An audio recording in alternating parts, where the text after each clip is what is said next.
जल चढ़ा के अपन मन के मुराद बताइबू। तोहरे खातिर कांवर सजाइब, राह में ना थकाइब हो।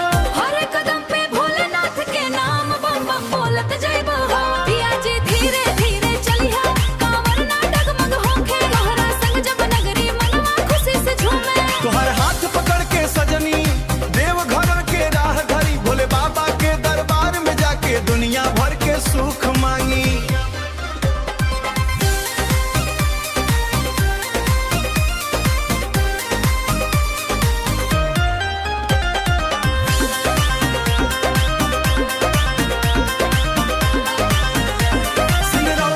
से टोली चली कसर गांव के शान बा।